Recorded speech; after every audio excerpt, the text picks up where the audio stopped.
Querido Jesus, lerei agora as páginas da tua vida, que elas me levem a te amar cada vez mais e que tuas palavras firam o meu coração e me levem a mudar de vida. Hoje comemoramos a festa de São Pio de Pietrelcina. O evangelho de hoje é o evangelho de São Lucas, capítulo 8, versículos 16 a 18. Naquele tempo, disse Jesus à multidão: ninguém acende uma lâmpada para cobri-la com uma vasilha ou colocá-la debaixo da cama. Ao contrário, coloca no candeeiro. Com efeito, tudo que está escondido deverá tornar-se manifesto, e tudo que está em segredo deverá tornar-se conhecido e claramente manifesto. Portanto, prestai atenção à maneira como vós ouvis, pois a quem tem alguma coisa será dado ainda mais, e àquele que não tem será tirado até mesmo o que ele pensa ter. Palavra da salvação. Glória a vós, Senhor. Vamos olhar para Jesus. Diz Jesus no evangelho de hoje: ninguém acende uma lâmpada para cobri-la com uma vasilha ou colocá-la debaixo de uma cama.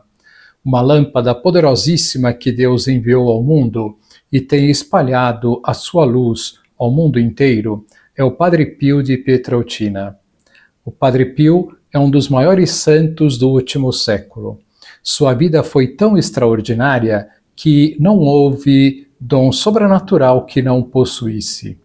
Fez inúmeros milagres em vida, fez profecias, lia o interior dos corações, bilocava-se, isto é, estava em dois lugares ao mesmo tempo, recebeu os estigmas, isto é, as chagas de Cristo crucificado, além de outros dons. Vejamos através do vídeo a seguir breves traços da sua vida. Peguei este vídeo no canal YouTube de um amigo. O nome do canal é Leitura Complementar e é fantástico. Recomendo a todos. Essa é a história de Padre Pio, um homem cuja vida foi um testemunho vivo do poder da fé, da compaixão e do amor divino. Sua jornada é um exemplo inspirador que nos transporta para um mundo onde o sobrenatural se entrelaça com o cotidiano, um mundo onde milagres acontecem e onde a presença de Deus se torna algo muito real. A fascinante história de Padre Pio tem tocado os corações de milhões de devotos ao redor do mundo. Desde os primeiros momentos, ele se tornou objeto de uma veneração popular de proporções épicas, graças aos inúmeros carismas e dons espirituais que lhe foram atribuídos. Padre Pio era um canal para os milagres divinos. O dom da bilocação, por exemplo, permitia que ele estivesse em dois lugares ao mesmo tempo, espalhando sua mensagem de esperança e consolo para aqueles que mais precisavam. A levitação, que é outro dom celestial, testemunhava claramente a conexão íntima de Padre Pio com o divino, rompendo assim todas as limitações terrenas. Mas os dons de Padre Pio não paravam por aí. Curas milagrosas eram realizadas através de suas mãos abençoadas, trazendo alívio e renovação para os enfermos. E o aroma celestial que emanava de seu corpo era um sinal evidente da presença divina que o envolvia. No entanto, seu maior desejo era aliviar o sofrimento do povo. Ele sabia que essa era a sua missão na Terra. E mais tarde, essa missão seria confirmada de maneira extraordinária quando ele começou a receber em seu próprio corpo os estigmas da paixão de Cristo. Esses sinais sagrados eram uma prova visível de sua união com o sofrimento de Jesus. Aquele que embarca com humildade nessa jornada extraordinária vai descobrir como a espiritualidade pode transformar sua própria realidade.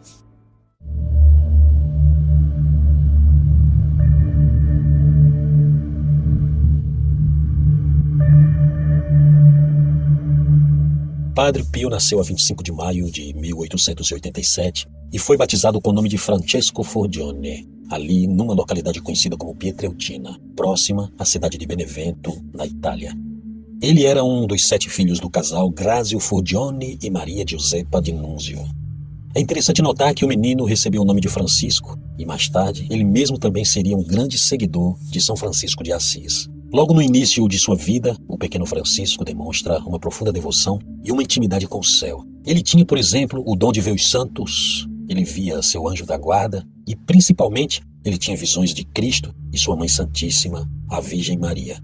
Anos depois, o menino vai ficando literalmente chocado e quase escandalizado ao constatar que a maioria das pessoas nunca viu sequer o próprio anjo da guarda. Sua intimidade com Nossa Senhora, por exemplo, era algo incomparável. Quem teve a graça de conviver com Padre Pio não esquece a ternura com a qual ele se referia à Virgem Maria. Ele era tão íntimo e tão familiar da Virgem Santíssima que se referia a Nossa Senhora como La Nostra Mamma, La Nostra Senhora ou simplesmente La Madonna. Essas palavras que carregam em si um significado profundo de a minha Senhora. Padre Pio sempre exaltou as virtudes da Virgem Maria e incentivava todos a recorrerem à piedosa intercessão da Mãe de Deus.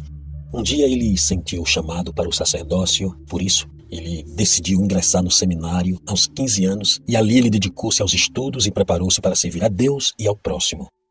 Ele fez os votos solenes e foi ordenado sacerdote em 10 de agosto de 1910. E foi nesse mesmo ano que ele recebeu pela primeira vez as chagas de Cristo.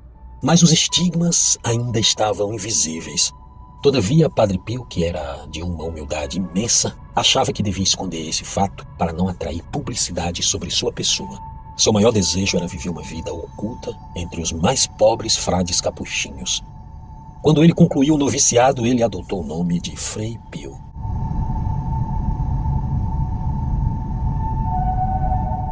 O ano de 1918 foi decisivo para o Frei Pio, pois foi neste ano que algo extraordinário aconteceu em sua vida.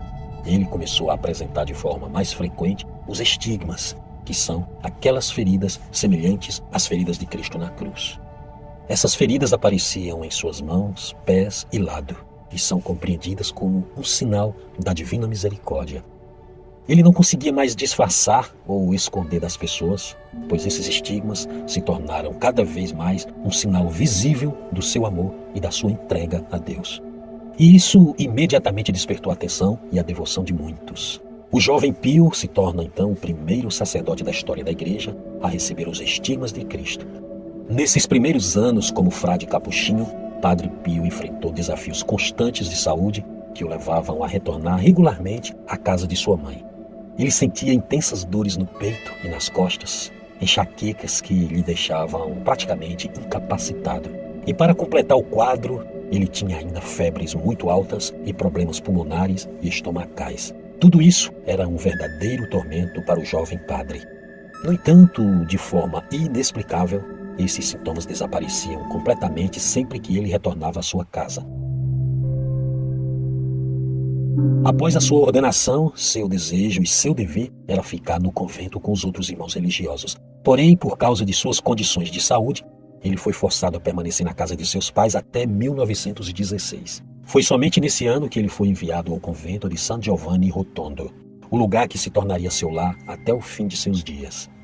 As virtudes de Padre Pio estavam cada vez mais em evidência, Ele compreendeu claramente que seu caminho deveria ser o caminho da cruz, e ele aceitou seu destino com coragem e amor.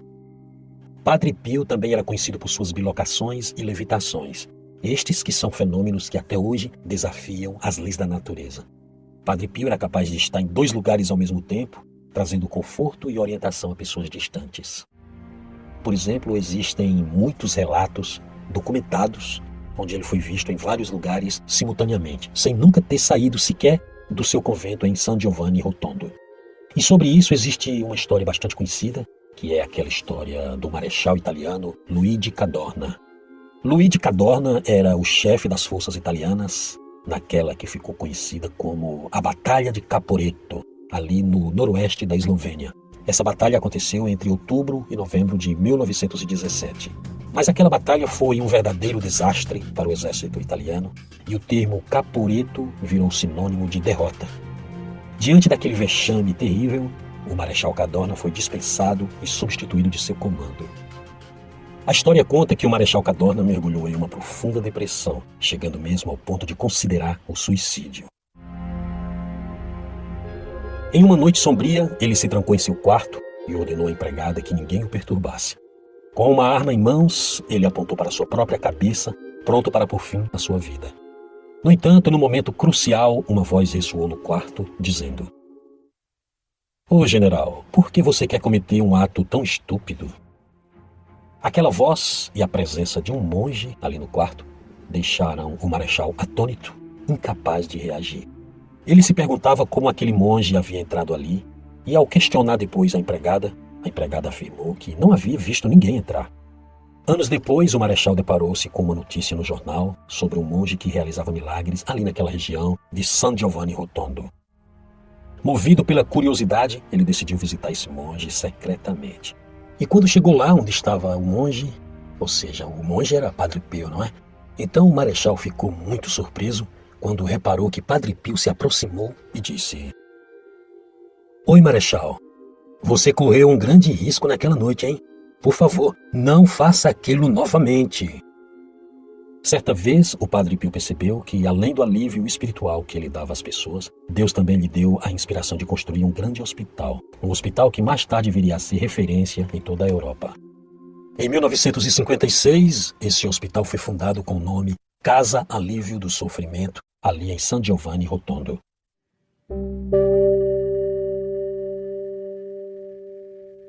Existe uma surpreendente semelhança entre Padre Pio e Santa Gema. Eles foram duas almas grandes, incríveis, que espalharam pelo mundo um delicioso perfume de santidade. Tanto que ele era um fervoroso devoto de Gema, e nela o Padre Pio encontrava alívio e compreensão. Pois assim como ele, Gema havia experimentado fenômenos místicos, enfrentou batalhas físicas contra o demônio, teve visões de anjos, de Cristo e da Virgem Maria.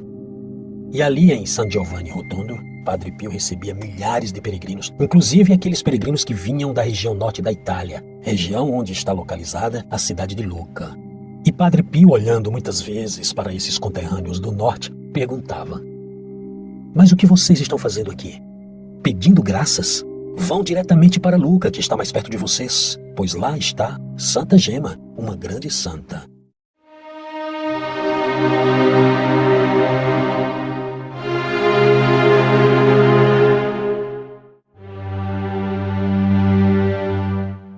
Grande também foi Padre Pio, grande na humildade, nas virtudes, grande no serviço, grande no amor e na compaixão. Sua santidade foi reconhecida oficialmente pela Igreja no dia 16 de julho de 2002, dia da sua canonização. Sua jornada foi uma realização magnífica, cumprindo com maestria o propósito da sua existência. Quando ele partiu desse mundo para a eternidade, no dia 23 de setembro de 1968, ele deixou uma promessa extraordinária, uma promessa que revela a profunda intimidade que ele teve com o reino dos céus. Assim prometeu o Padre Pio: Ficarei na porta do paraíso até o último dos meus filhos entrar. Que lição nós podemos tirar da festa de hoje? Vale a pena conhecer mais a fundo a vida do Padre Pio. Sugiro que vocês comecem por assistir algum filme sobre ele e depois leiam alguma biografia a seu respeito. Sugiro a biografia de José Zavala. Agora vos dou a bênção para este dia. A bênção de Deus Todo-Poderoso, Pai, Filho e Espírito Santo, esteja sempre convosco e permaneça para sempre. Amém.